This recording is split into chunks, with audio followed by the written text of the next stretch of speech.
Morning students, आपण differentiation हा paper सेकंडचा पहिला चॅप्टर बघतो आहोत। या चॅप्टरमध्ये आपण काही बेसिक कन्सेप्ट्स आणि बेसिक फॉर्म्युलेज ऑफ डिफरन्शिएशन बघितलं आणि त्यानंतर आपण चेन रूल म्हणजेच कॉम्पोजिट फंक्शन ऑफ डिफरन्शिएशन ज्याला आपण चेन रूल म्हणतो तो थेरम आपण बघितला।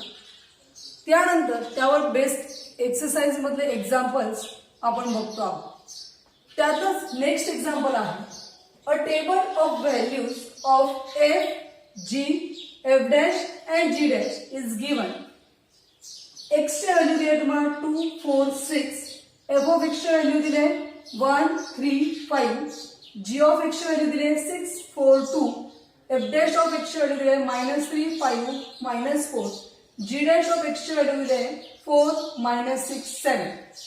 हे तुम्हाला गिवन आहे टेबल। आता या टेबलचं मीनिंग समजून घेऊया। ठीक आहे, या कसल्या व्हॅल्यू दिले तुम्हाला एक्स चे दिले, काय एक्स चे व्हॅल्यू 2 4 आणि 6। ओके, ह्या ज्या व्हॅल्यू दिले 2 4 आणि 6 या तुमच्या एक्स चे व्हॅल्यू आहेत। मग आता ह्या व्हॅल्यूज एक्स चे असताना एफ ऑफ एक्स चे व्हॅल्यू काय म्हटले त्यांनी 1 3 आणि 5। मग या एक्स काय अर्थ आहे की 2, जर हा एक्स ऐवजी 2 असेल तर त्या एफ ऑफ 2 ची व्हॅल्यू काय होईल 1 होईल। म्हणजे ही 1 ही व्हॅल्यू थोडक्यात कशाची आहे एफ ऑफ 2 ची आहे, बरोबर आहे की नाही। एक्स ची व्हॅल्यू 2 असताना एफ ऑफ एक्स ची व्हॅल्यू काय 1, म्हणजे ही व्हॅल्यू कशी झाली एफ ऑफ 2 ची। तशीच ही कशाची झाली जी ऑफ 2 ची, ही एफ डॅश ऑफ 2 ची, ही जी डॅश ऑफ 2 ची।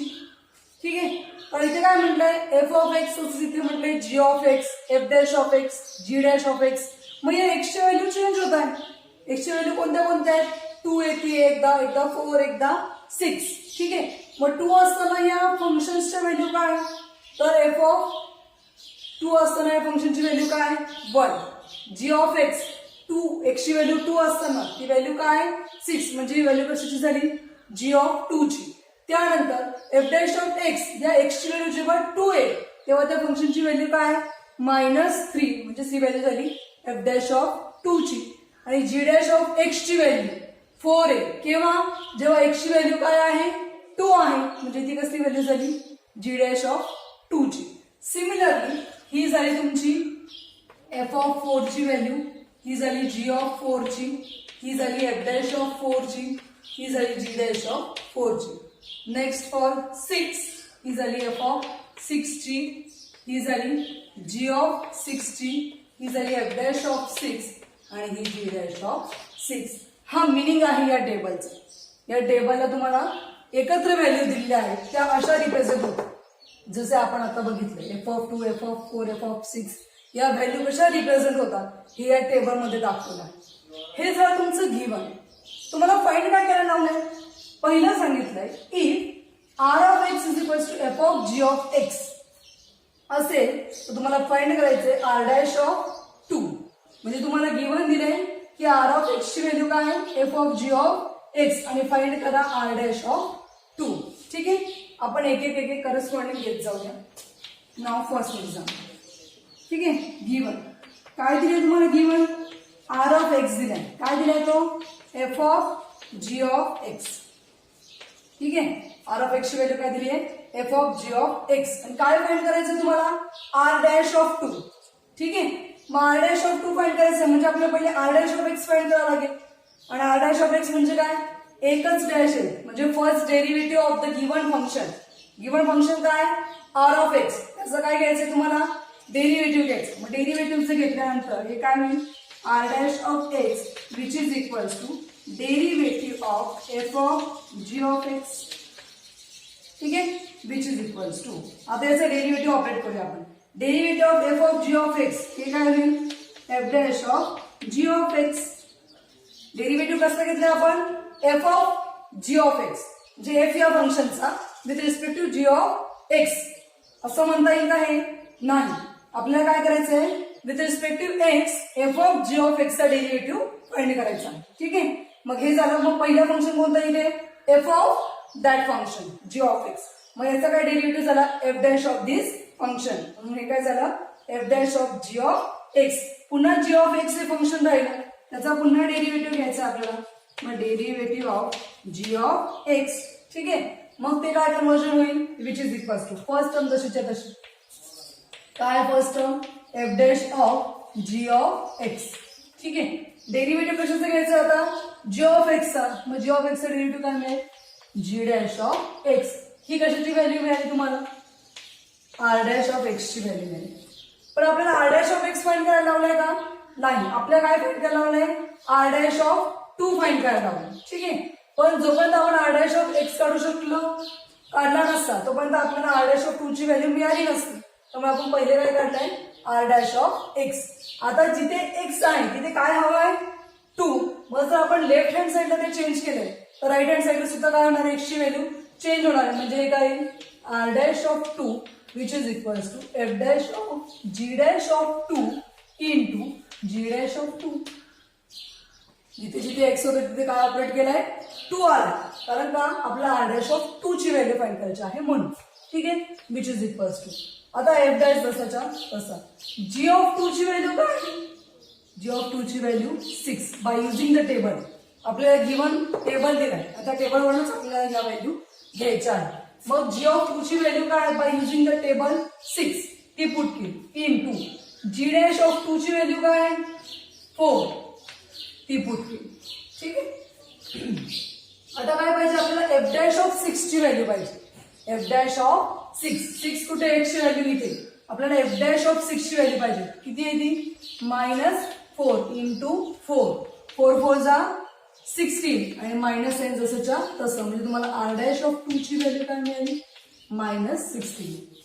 ठीक आहे, by using this table we have to find the value of r dash of 2 that is -16 by using the derivative.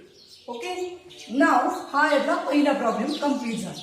Now second problem काय, if r of x is equals to g of 3 plus f of x, find r dash of 4. ठीक आहे, given काय दिलंय आपल्याला ते घेऊया. काय दिलंय, r of x is equals to g of 3 plus f of x. हे तुमचं गिवन आहे. ठीक आहे, आणि फाइंड काय करायला लागलं तुम्हाला, आर डॅश ऑफ 4. पुन्हा आधीच्या एक्झाम्पल सारखं काय दिलंय तुम्हाला, आर ऑफ एक्स दिलाय, बट तुम्हाला काय फाइंड करायचंय, आर डॅश ऑफ 4 फाइंड करायचंय. म्हणजे तुम्हाला आधी r dash of x find करावं लागेल. म्हणजे या टर्मचा काय ऑपरेट करावं लागेल, डेरिव्हेटिव्ह ऑपरेट करावं लागेल. मग त्याचं डेरिव्हेटिव्ह काय येईल, तर r dash of x which is equals to derivative of g of 3 plus f of x. Okay, which is equals to, आता डेरिव्हेटिव्ह कसं आहे, जी ऑफ दिस फंक्शन. म्हणजे हे काय होईल, g dash of 3 plus f of x. ठीक आहे, कारण डेरिव्हेटिव्ह कसं घेतो आपण, जी ऑफ दॅट फंक्शन. म्हणजे काय झालं, g dash of that function. पुन्हा या मधल्या फंक्शनचा derivative that is derivative of 3 plus f of x which is equals to, पहिली टर्म जशीच्या तशी, g dash of 3 plus f of x into derivative of 3 is your constant term and derivative of constant term is 0. म्हणजे ते काय होणार आहे, 0 plus derivative of f of x that is f dash of x. ठीक आहे, म्हणजेच तुम्हाला काय मिळालं, g dash of 3 plus f of x into f dash of x. ही कसली व्हॅल्यू मिळाली तुम्हाला, आर डॅश ऑफ एक्स ची व्हॅल्यू मिळाली. बट आपल्याला r dash of x find करायचं आहे का, नाही. आपल्याला आर डॅश ऑफ 4 फाइंड करायचं. मग जिथे एक्स तिथे काय पुट करणार आपण, 4 पुट करणार. मग काय आहे, r dash of 4 is equals to g dash of 3 plus f of 4 into f dash of 4. Okay, म्हणजे जिथे एक्स तिथे काय पुट केले आपण, 4 पुट केले. कारण आपल्याला कशाची व्हॅल्यू पाहिजे, आर डॅश ऑफ 4 ची व्हॅल्यू पाहिजे. ठीक आहे, विच इज इक्वल्स टू, आता या सगळ्या व्हॅल्यू कुठून मिळणार आहेत आपल्याला, by using this table. Okay, g dash जसंच्या तसं 3 प्लस एफ ऑफ 4 ची value, what is value of f of 4, that is 3. ती इथे पुट करूया, 3 इंटू एफ डॅश ऑफ 4 ची व्हॅल्यू, एफ डॅश ऑफ 4 ची काय ती value 5. Okay, which is equals to, म्हणजे हे काय झालं, g dash of 6, 3 plus 3 that is g dash of 6 into 5. Okay, मग जी डॅश ऑफ 6 ची व्हॅल्यू काय, g dash of 6 that is 7. ठीक आहे, ही व्हॅल्यू काय मिळेल तुम्हाला 7 इंटू 5. 7 5 जा 35. म्हणजेच तुम्हाला r डॅश ऑफ 4 ची व्हॅल्यू काय मिळाली आहे 35. ठीक आहे, by using this table we have to find this r dash of 4 that is 35. Okay, now third problem is 4 गोष्टी फाइंड करायला लावल्या आपल्याला. ठीक आहे, पहिले 2 आपण फाइंड केले. नाव थर्ड काय सांगितले आपल्याला, if s of x is equals to f of g minus f of x then find s dash of 4. Okay, पहिले जे गिवन दिले ते घेऊया. काय दिले given, s of x is equals to f of g minus f of x. ठीक आहे, काय दिले s of x is equals to f into g minus f of x. हे गिवन आहे, तुम्हाला फाइंड करायचंय s डॅश ऑफ 4 ची value. म्हणजे पुन्हा आपल्याला पहिली कशाची व्हॅल्यू फाइंड करावी लागणार आहे, s डॅश ऑफ x ची व्हॅल्यू फाइंड करावी लागणार. म्हणजेच आपण काय घेणार, derivative of the given function. Derivative of this function, therefore derivative of s of x that is s dash of x which is equals to derivative of f of g minus f of x. Okay, now this is not g, this is 9. ठीक है, हा 9 आहे, g नाही. Okay, next which is equals to derivative of f dash of this function. Okay, म्हणजेच काय आहे f dash of g minus f of x. 9 minus f of x. ठीक आहे, डेरिव्हेटिव्ह कसं घ्यायला लावलं आपल्याला, f of g minus f of x. ठीक आहे, म्हणजेच याचं डेरिव्हेटिव्ह कशाचं घेतो आपण, f या फंक्शनचा आणि त्याच्या अंडर हे फंक्शन आहे, म्हणून याचं डेरिव्हेटिव्ह काय आला, f dash of 9 minus f of x. पण या मिडल टर्मचं पुन्हा डेरिव्हेटिव्ह घ्यायचं राहिलाय, मग पुन्हा त्याचं डेरिव्हेटिव्ह आपण घेणार, derivative of 9 minus f of x which is equals to पहिली टर्म जर तशी f dash of g minus f of x into derivative of 9. 9 is constant term, derivative is 0 minus derivative of f of x that is f dash of x which is equals to काय राहिले f dash of g minus f of x into minus f dash of x. हे मिळालं तुम्हाला value s dash of x ची. ठीक आहे, but आपल्याला find करायचं s dash of 4. म्हणजे जिथे x जिथे काय पुट करणार आहोत आपण 4 पुट करणार. हे निगेटिव्ह साइन कॉमन काढले, निगेटिव्ह साइनचं कॉमन काढलं तर हे राहणार आहे f dash of 9 minus f of x into f dash of x. फक्त काय केलंय, हे निगेटिव्ह साइन पुढे कॅरी केलंय, बाकीच्या term as it is. He value मिळाली आहे आपल्याला s dash of x ची, but we have to find the value of s dash of 4. Then we put x as 4. ठीक है, therefore minus f dash of 9 minus f of 4 into f dash of 4 which is equals to minus sign as it is, f dash as it is, 9 as it is, f of 4 ची value. What is the value of f of 4?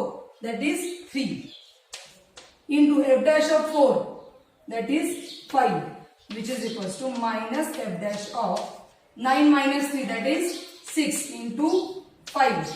f dash of 6 ची value that is minus 4.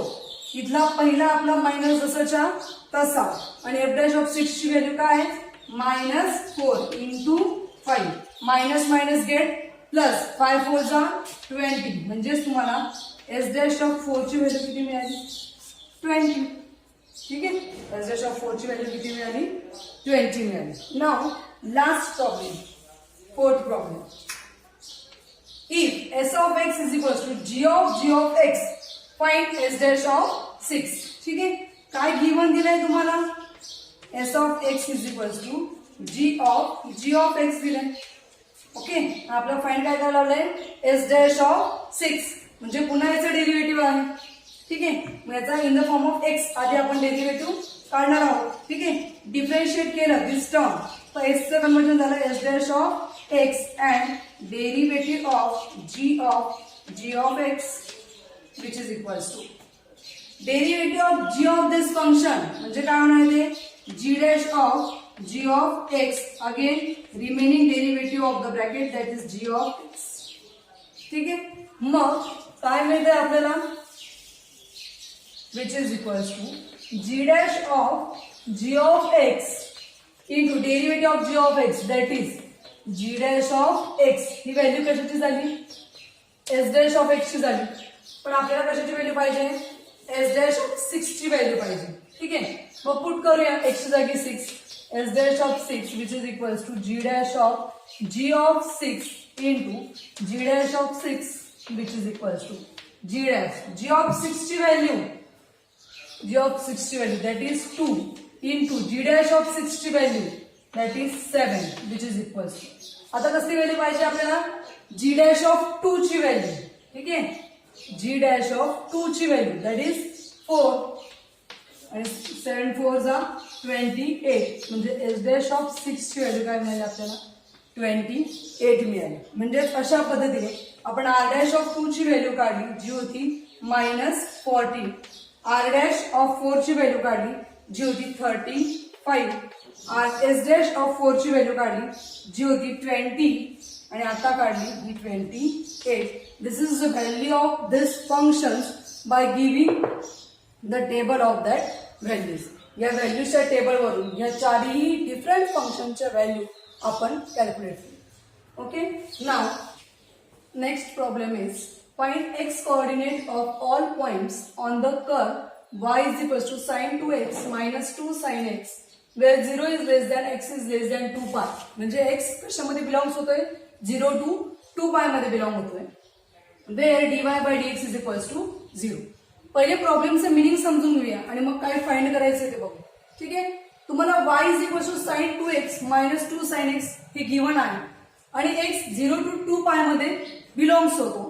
त्यानंतर dy by dx ची value तुम्हाला 0 दिलेली आहे आणि dy by dx ची value जर 0 असेल तर तुम्हाला x चे कोऑर्डिनेट्स फाइंड करायचे, जे x च्या व्हॅल्यूज फाइंड करायच्या. ठीक आहे, केवळ जेव्हा dy by dx काय तुमचा 0 आहे, मग तुम्हाला दिलं काय? y दिलाय, म्हणजे y वरून तुम्हाला पहिल्यांदा काय फाइंड करायला लागेल? dy by dx फाइंड करायला. ठीक आहे, मग गिव्हन काय दिलंय तुम्हाला? y is equals to sin 2x minus 2 sin x हे तुमचं गिव्हन आहे. ठीक आहे, याच्यावरून आपल्याला dy by dx फाइंड करायचं आहे, म्हणजे या फंक्शन आपल्याला डिफरन्शिएट करावं लागेल विथ रिस्पेक्ट टू x, म्हणजे y चं कन्वर्जन झालं dy by dx and we have to take the derivative of given function that is sin 2x minus 2 sin x. Okay, which is equals to sin 2x चा derivative that is cos 2x, again the derivative of that 2x that is 2, कारण x चा derivative काय आहे? 1 आहे, म्हणून फक्त बाहेर scalar निघालेला 2 मायनस पुन्हा हा 2 तसाच तो स्केलर मल्टिपल आहे sin x चा आणि derivative of sin x that is cos x, म्हणजे हे मिळाले तुम्हाला 2 cos 2x minus 2 cos x. By using this we have to find dy by dx. ठीक आहे, आपल्याला cos 2 थिटाचा फॉर्म्युला माहिती काय आहे? cos 2 थिटाचा formula 2 cos square theta minus 1. cos 2 थिटाचा फॉर्म्युला काय आहे? 2 cos square theta minus 1. हाच आपण इथे वापरू शकतो फॉर दी x, म्हणजेच काय मिळेल तुम्हाला? 2 into 2 cos square x minus 1 या cos 2x साठी फॉर्म्युला वापरला. ठीक आहे, cos 2 थिटाची व्हॅल्यू काय आहे? 2 cos square theta minus 1. तसंच या cos 2x साठी वापरलं 2 cos square x minus 1 आणि बाहेरचा 2 जसाच्या तसा minus 2 cos x, म्हणजे हे काय मिळालं? 2 2 जा 4 cos square x minus 2 1 जा 2 minus 2 cos x. ठीक आहे, रिअरेंज केलं टाकून हे काय मिळालं? 4 cos square x minus 2 cos x minus 2. ठीक आहे, ही कसली व्हॅल्यू मिळेल तुम्हाला? dy by dx ची व्हॅल्यू मिळेल. कसली व्हॅल्यू मिळेल तुम्हाला? dy by dx. बट तुम्हाला dy by dx काय दिलाय? 0 दिलाय, पण dy by dx is equals to 0. That means 4 cos square x minus 2 cos x minus 2 is equals to काय मिळाल तुम्हाला? 0 मिळाल. ठीक आहे, मग आता याचे फॅक्टर काढूया, कारण आपल्याला काय फाइंड करायचं आहे? x चे व्हॅल्यूज फाइंड करायचे. ठीक आहे, मग याचे जर फॅक्टर काढायचे असतील तर काय फॅक्टर पडतील याचे? -4 आणि +2, म्हणजेच काय होईल? 4 cos square x minus 4 cos x plus 2 cos x minus 2 is equals to 0. ठीक आहे. -2 cos x चे फॅक्टर पाडले. फॉर 2 4 जा 8. मल्टिप्लिकेशन आहे 8 आणि ऍडिशन सबट्रॅक्शन आला पाहिजे -2. -4 + 2 दॅट इज -2 आणि 4 2 जा 8 म्हणजे मल्टिप्लिकेशन 8 मिळत आहे आणि ऍडिशन सबट्रॅक्शन तुम्हाला -2 पण मिळत आहे. This is the factor for this polynomial. Okay. नाव याच्यातलं काय कॉमन निघेल? 4 cos x कॉमन निघेल. काय शिल्लक राहिलं ब्रॅकेटमध्ये? cos x - 1. नाव सेकंड टर्म काय कॉमन निघेल याच्यातून? 2 कॉमन निघेल. काय शिल्लक राहिलं? cos x - 1 equals to 0. म्हणजे काय फॅक्टर पडले तुमचे? 4 cos x + 2 और cos x - 1 is equals to 0. म्हणजेच काय रे? cos x - 1 is equals to 0 और 4 cos x + 2 is equals to 0. म्हणजेच हे काय? cos x is equals to 1. इकडे निगेटिव्ह, तिकडे येताना positive. cos x is equals to 1 और cos x is equals to -1/2. कसं आलं -1/2? हा +2 आहे, तिकडे जाताना -2. 4 मल्टिप्लाय, तिकडे जाताना डिवाइड. -2/4 म्हणजेच -1/2. म्हणजे तुम्हाला cos x ची व्हॅल्यू मिळाली 1 आणि cos x ची व्हॅल्यू मिळाली -1/2. पण आपल्याला cos x ची व्हॅल्यू काढायची का? नाही. आपल्याला व्हॅल्यू कशाच्या काढायच्या आहेत? एक्सच्या काढायच्या. ठीक आहे. मग कॉसच्या कुठल्या फंक्शनला त्याची व्हॅल्यू 1 येते? तर cos 0 ला. cos 0 त्याची व्हॅल्यू काय येते? 1 येते. म्हणजेच हे काय होईल? cos x is equals to cos 0. या 1च्या ऐवजी काय पुट केलाय? cos 0. कारण cos 0 ची व्हॅल्यू काय आहे? तर 1 आहे. ठीक आहे. और कॉन्स्टच्या कुठल्या फंक्शनला त्याची व्हॅल्यू 1/2 येते? मायनस असेल तसं घेऊया. हा मायनस असेलच्या तसं. कॉन्स्टच्या कुठल्या फंक्शनची व्हॅल्यू 1/2 येते? तर ती येते cos 60 ला म्हणजेच cos π/3 ला. ठीक आहे. मग आता ह्याचे अजून व्हॅल्यूज मिळणार आहे आपल्याला. ठीक आहे. कारण आपण जर हे इक्वेट करायचं असेल तर हे मायनस साईन इथे नको आहे आणि ते मायनस साईन जर इथे नको असेल तर आपल्याला निगेटिव्ह अँगल्सचे फॉर्म्युले तिथे यूज करावे लागणार आहे. ठीक आहे. मग cos ऑफ -θ केव्हा प्लस होईल? जेव्हा cos π + θ आणि cos π - θ ऑपरेट होईल तेव्हा ही व्हॅल्यू काय होणार आहे? पॉझिटिव्ह होणार. म्हणजेच काय?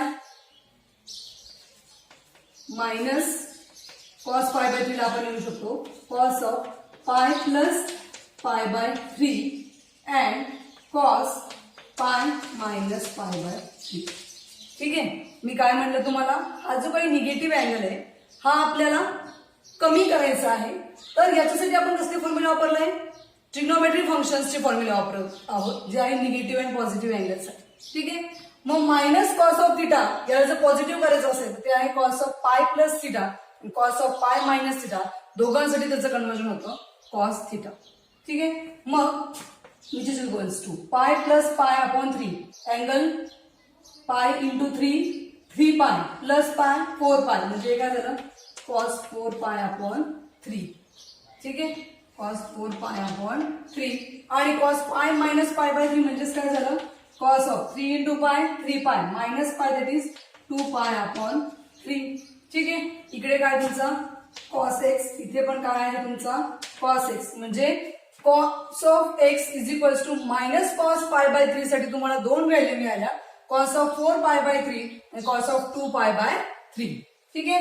बाय इक्वेट जर केला आपण तर cos x 0 म्हणजे तुम्हाला x ची पहिली व्हॅल्यू काय मिळाली? 0.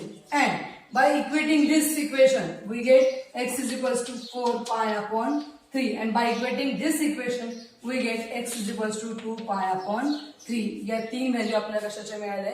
x च्या मिळाल्या. त्यांनी जे आपलं पॉइंट घ्यायला लावलंय point x coordinate of all points for this equation जिथे कर्व म्हणले त्यांनी y is equals to sin 2x minus 2 sin x. या कर्व साठी आपल्याला x च्या तीन व्हॅल्यू मिळाल्या. x is equals to 0, x is equals to 4π/3 and x is equals to 2π/3. Okay. This is the problems based on chain rule and composite function जे exercise 1 मध्ये होते 1.1 मध्ये. नाउ नेक्स्ट लेक्चरला आपण इन्व्हर्स फंक्शन, इन्व्हर्स डेरिव्हेटिव्हचा इन्व्हर्स कसा find केला जातो हे बघणार. थँक्यू.